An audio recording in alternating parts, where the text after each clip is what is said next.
अस्सलाम वालेकुम क्लास। आज का जो हमारा लेक्चर है वो है इन्फ्लेशन। इन्फ्लेशन बेसिकली क्या होता है? ऐसी इकोनॉमिक कंडीशन होती है जिसमें गुड्स एंड सर्विसेज की प्राइसेस इंक्रीज़ होती हैं। वो जो प्राइसेस में इंक्रीज़ आ रहा होता है गुड्स एंड सर्विसेज की, वो इंक्रीज़ जो है वो कॉन्टीन्यूस इंक्रीज़ होता है। मीन्स लगातार थोड़ा थोड़ा करके इंक्रीज़ हो रही होती हैं गुड्स एंड सर्विसेज की प्राइसेस। और इससे क्या हो रहा होता है कि रिडक्शन जो है परचेजिंग पावर में हो रही होती है, या हम कह सकते हैं कि जो मनी है वो डी वैल्यू हो रही होती है, या हम कह सकते हैं कि मनी की जो वैल्यू है उसमें कमी आ रही होती है। ठीक है, तो मनी की वैल्यू में कमी किस तरह से आती है? हम सपोज़ करते हैं, एग्जांपल लेते हैं कि लाइक 2019 में 1 kg अगर हम राइस परचेज़ करते थे, उस 1 kg की जो राइस की जो प्राइस थी वो 50 रुपीज़ थी। और आज इस साल 2020 में हम अगर वो 1 kg राइस अगर हम परचेज़ करें तो हमें वो शायद 80 रुपीज़ का परचेज़ कर सकते हैं हम उसको। ठीक है, मतलब प्राइसेस में इंक्रीज़ हो गया। लास्ट ईयर 50 रुपीज़ का परचेज़ किया था 1 kg राइस, और इस साल हम 80 रुपीज़ पे कर रहे हैं उसी kg को, वही क्वांटिटी वही क्वालिटी राइस की। ठीक है, और हम उसको पे 80 रुपीज़ का कर रहे हैं। मीन्स 1 kg की प्राइस अब बढ़ गई है, 80 रुपीज़ हो गई है। इसका मतलब क्या हुआ कि पैसे की कमी में कि पैसे की जो कदर है उसमें कमी आई। लास्ट ईयर अगर एक चीज़ की प्राइस 50 रुपीज़ थी, आज उस 50 रुपीज़ की वो ताकत नहीं है। पिछले साल का 50 रुपीज़ जो था, इस साल वो 80 रुपीज़ के अकॉर्डिंग है। इस साल उसकी जो पावर है वो 80 रुपीज़ के अकॉर्डिंग है। पिछले साल का अगर 50 रुपीज़ हमारे पास था, परचेजिंग पावर 50 रुपीज़ थी 1 kg राइस की, इस साल अगर हम 50 रुपीज़ का 1 kg राइस हमें परचेज़ हम नहीं कर सकते, उसमें फ़र्दर हम पावर ऐड करेंगे ₹30 की। मीन्स 30 रुपीज़ उसमें और डालेंगे तब 80 रुपीज़ बनेगा, और तब हम जाके एक 1 kg राइस परचेज़ कर सकते हैं। ठीक है, मतलब ये हुआ कि वैल्यू कम हुई। उस 50 रुपीज़ की पिछले साल वैल्यू ज़्यादा थी, आज 50 रुपीज़ की वैल्यू उतनी नहीं है। पिछले साल का 50 रुपीज़ आज हमारे 80 रुपीज़ के अकॉर्डिंग है। इसका मतलब है कि जो वैल्यू है पैसे की वो कम हो रही है। ठीक है, उसके बाद हम चलते हैं कि इसमें टाइप्स हमने देखी कि कौन कौन सी टाइप्स होती हैं इन्फ्लेशन की। सबसे पहले आता है demand pull inflation. Demand pull inflation क्या होता है कि डिमांड की वजह से जब इन्फ्लेशन आता है, डिमांड पुल इन्फ्लेशन, नाम ही बता रहा है कि डिमांड इन्फ्लेशन को पुल कर रही है। मीन्स इन्फ्लेशन आ रहा है वो डिमांड की वजह से आ रहा है। सेकेंड टाइप हम लोगों ने जो पढ़नी है वो है cost push inflation. Cost push inflation में क्या होता है कि कॉस्ट इन्फ्लेशन को पुश कर रही होती है, कॉस्ट की वजह से जो इन्फ्लेशन आती है। थर्ड जो पॉइंट है, थर्ड जो टाइप है वो ये है कि expectation supply shock inflation. Supply shock inflation में क्या होता है कि सप्लाई में शॉक आता है। ठीक है, शॉक का मतलब में हम कह सकते हैं कि सडन चेंज होना। सडन चेंज पॉजिटिव सेंस में भी हो सकता है, सडन चेंज नेगेटिव सेंस में भी हो सकते हैं। हम कह सकते हैं सप्लाई बहुत ज़्यादा इंक्रीज़ हो गई है, हम कह सकते हैं सप्लाई बहुत ज़्यादा डिक्रीज़ हो गई है, उसे हम कहते हैं सप्लाई शॉक इन्फ्लेशन। फिर है एक्सपेक्टेशन इन्फ्लेशन। एक्सपेक्टेशन इन्फ्लेशन में क्या होता है, हम किसी चीज़ की, किसी गुड्स या सर्विसेज की प्राइसेस को एक्सपेक्ट कर रहे होते हैं। हमें ऐसा लग रहा होता है कि फ्यूचर में इस चीज़ के प्राइसेस इंक्रीज़ होंगे या फ्यूचर में इस चीज़ के प्राइसेस डिक्रीज़ होंगी। लास्ट जो टाइप है वो है हाइपर इन्फ्लेशन। हाइपर इन्फ्लेशन क्या होती है, जब प्राइसेस में बहुत ज़्यादा इंक्रीज़ आ जाए, हम कह सकते हैं कि बहुत कम टाइम पे प्राइसेस में इंक्रीज़ 50% या उससे ज़्यादा का इंक्रीज़ आ जाए, उस सिचुएशन को हम कहते हैं कि हाइपर इन्फ्लेशन है। उसके बाद जो फर्स्ट टाइप, आप इनको थोड़ा सा डिटेल में देखते हैं कि फर्स्ट टाइप क्या कहती है, डिमांड पुल इन्फ्लेशन क्या होता है।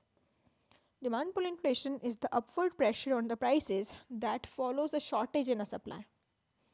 Economist describe it as too many dollars chasing too few goods.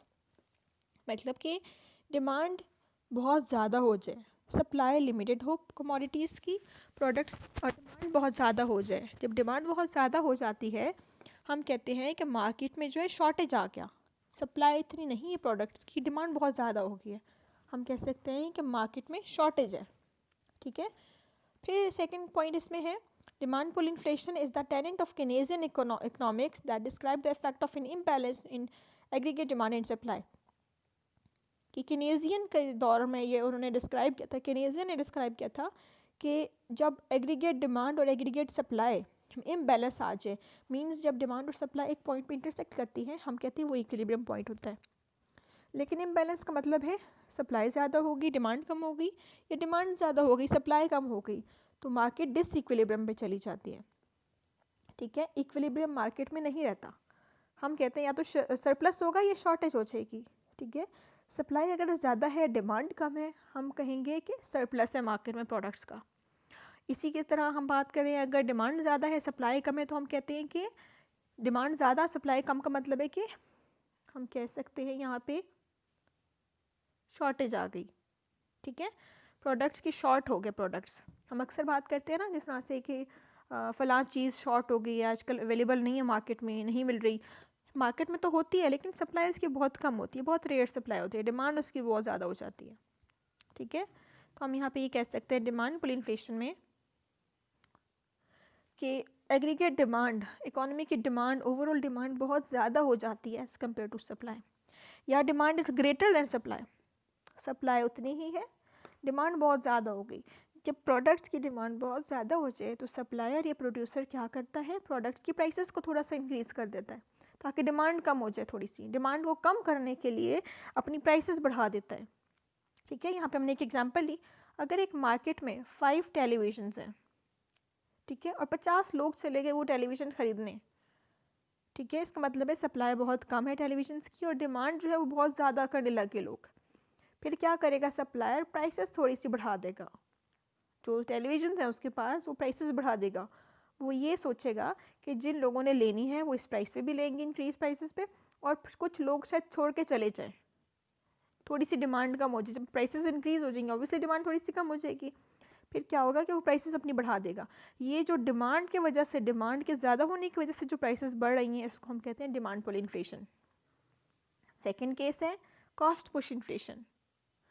Cost की वजह से जो इन्फ्लेशन जनरेट हो रहा है, ठीक है, कॉस्ट क्या होती है, किसी चीज़ को बनाने में जो खर्चा आता है।